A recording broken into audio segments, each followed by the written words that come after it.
Welcome back, everyone. There are a lot of things that just say summer around here, like the crack of the bat to kids at the pool and definitely firing up the grill. And we have nutritionist, clinical nutritionist Megan Waltz from the UW with us this afternoon to offer up some healthy grilling advice. Thanks so much for joining us. Sure. Appreciate it.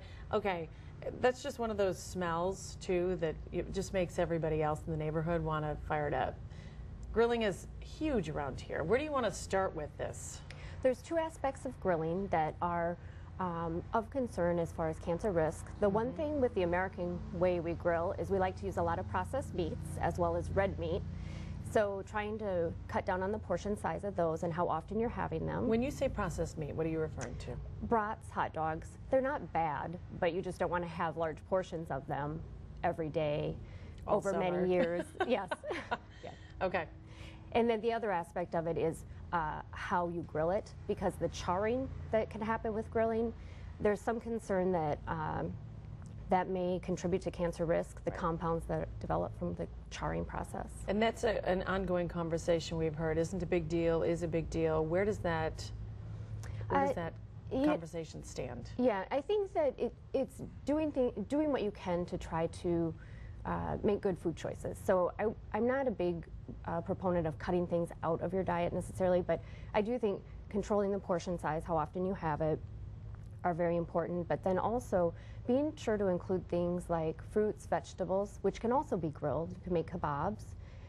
The other thing that you can do to help with the grilling is to marinate, because there's some studies that show that marinating the foods, the meat in particular, will cut down on the compounds, the amount of the compounds that form from the charring process.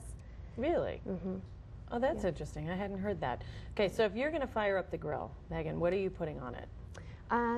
We like to use fish, chicken, peaches. I love peaches on the grill. Bananas you can cook on the grill, cut them lengthwise. There's lots of different things you can do. Vegetables are wonderful on the grill too. Most important piece of advice, though, that you would give folks that are, you know, there's some die-hard grillers that are throwing brats on the grill every night. Try to include some fruits and vegetables along with it. It's a great way to add color, and it's also a great way to get some other phytochemicals into your diet that we know are phytochemicals would be what? Things that come in fruits and vegetables. So all those bright colors that are in fruits and vegetables that offer that bright color in there, that's the phytochemicals. I was going to say, I know we've talked about them before here, but most people probably wouldn't have that in their vocabulary. All right, Megan, thanks so much. Happy grilling to you, and some good advice for folks out there. Good reminders anyway. Appreciate it. Final look at your forecast, and we come back after the break.